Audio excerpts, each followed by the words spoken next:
Flog. Angela Shelton. I love Angela Shelton. Is that the most maniacal, narcissistic, crazy shit you've ever seen in your life? Well, when you hear the history of it, you're like, oh, hell, right. This was gifted to me after I didn't kill myself. So, and also got through all the depression and heartache and broken heart and pain and repeated cycle of self-abuse and self-mutilation that comes from all the whole list of it, of traumas: child sexual abuse, domestic violence, sexual assault, all those things you can't say or you're gonna get canceled and stuff. You gotta be careful what you say it. Basically violence against women and children. I mean, really. And I became a spokesperson for that. For those of you who don't know me, when I made my documentary that I thought was going to be funny, I was surveying women in America because I was told by a dude that I was too young and too female to direct and I wouldn't be able to do it. And I'm like, and I'm like, oh yeah, watch this. Little did I know that my total rebel, like, oh yeah, watch this, was going to change my life forever. And so I went on the journey searching for Angela Shelton, hence this. And I was surveying women in America. I want to know, who are you, where have you been, and where are you going? Simple. You've heard this story before if you know me. And it led to really, truly loving other Angela Sheltons. Like, they're awesome. Most of them are nurses. And my survey, I was just using the name Angela Shelton. It was not about the name Angela Shelton, because I even changed my name when I was 18 to Angela Shelton. So it has even more love and power for me. Like, it's like, it means resiliency. It means like badass. And this sticker and postcard, mainly the stickers, have brought people together, and the t-shirts. Like, you're like, oh my God, you know her. Like, you already have a conversation starter, and you have a conversation starter with people who don't know, and then this becomes your story. That's what I've like. That has been the most consistent, amazing, beautiful thing, is just me learning that when I came out with my own story and just openly shared it, and also my own pain in the documentary, searching for Angela Shelton, when I traveled and met them all, the survey said, yeah, we're all going through hell. The survey also said they've all left the abusive husbands, started their own businesses, have healthy relationships, gotten sober, gotten healthy. I finished my movie, followed whatever path you want to follow, and like, you're actually doing it. So survey says it's actually got a happy ending to it. And for me, one of the Angela Sheltons was tracking sexual predators, and she lived in the same town as my dad, my bio dad, who is a child. Let's call it out with what it is. And I had not seen him since I was 14, and so I went and confronted him in the movie, and I wasn't gonna do it in the movie. I literally was gonna do it on my day off. And I was like, geez, you can't write that. Like, that's just too perfect. And I was like, well, I'll give y'all a day off and then I'll just go do this. And it was my crew who were like, are you an idiot? I'm like, maybe. And I'm like, okay. So I went to confront my dad on Father's Day, because we write on Father's Day. That's a whole other, like, can't write that.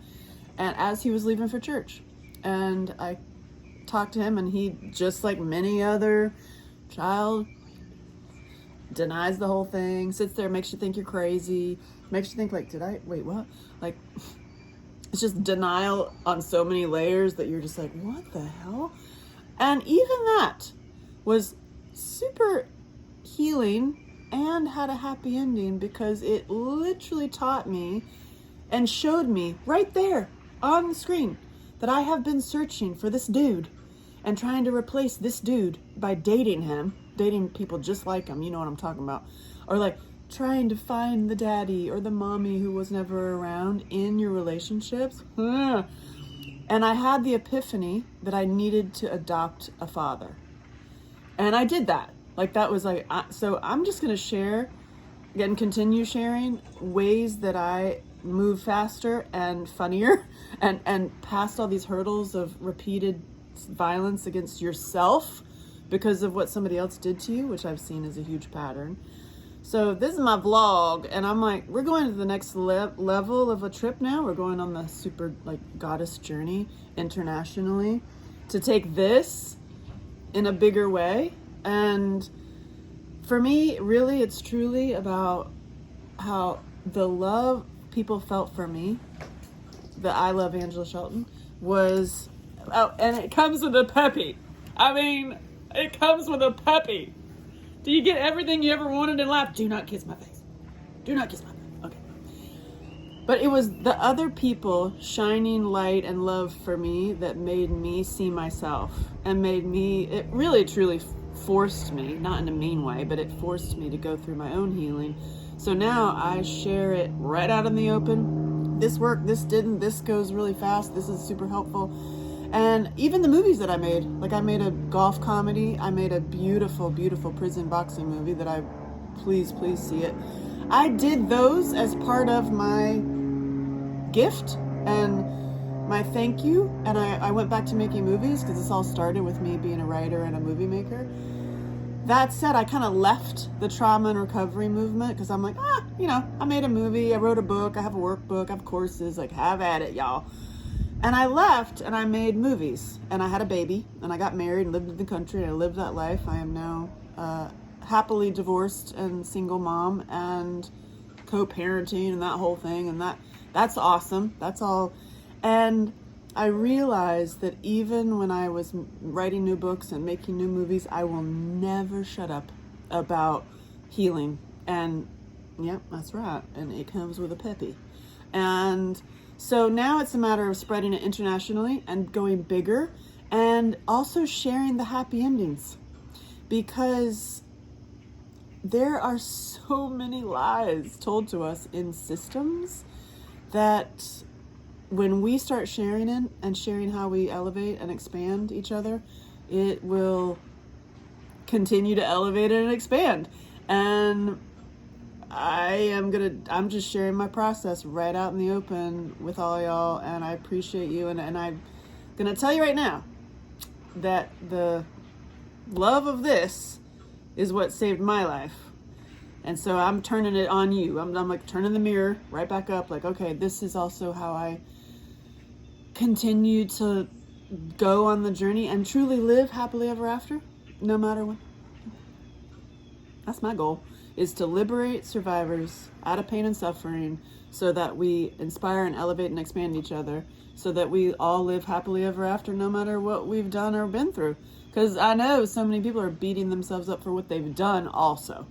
And it's like, listen, we all have a story, and we've all like treated ourselves like crap and beaten ourselves up and like fallen into the ditch. And, we're climbing out and we're out. And now it's like, okay, well, what's the pathway to actually living happily ever after? Like, I'm learning from you just like you're learning from me, so let's share. And all I can tell you, quick, stop doing to yourself what the perpetrator did to you. That's like, what? Yeah, you're welcome. Stop doing to yourself what the perpetrator did to you, and you are worthy of total love. And this whole thing, which makes me like, oh God, we escaped narcissists and abusers, right? This is like, I don't want anything to do with that. It took me having thousands and thousands of you say, hey, no, that is you. We love you because you are a crazy example. Like, you're the wild one that went out on the plank and showed us how to do it. I was like, it took me a long time. Okay, fine. Long time to see that. And when I saw that, I had an aha moment, and I was like, oh, wow. Your love for me turned a mirror on me and made me actually see myself as valuable and as important voice. And I will then turn it right back on you and be like, all right, well, have at it. The information's out there. Let's elevate and expand and actually follow your life purpose and your mission, because your purpose is more important than your pain. How about that? Let that sink in. Stop doing to yourself what the perpetrator did to you, number one. Number two, your purpose is more important than your pain. So what is that mission? What is that mission down deep in your soul? I'm like, Okay. I got one.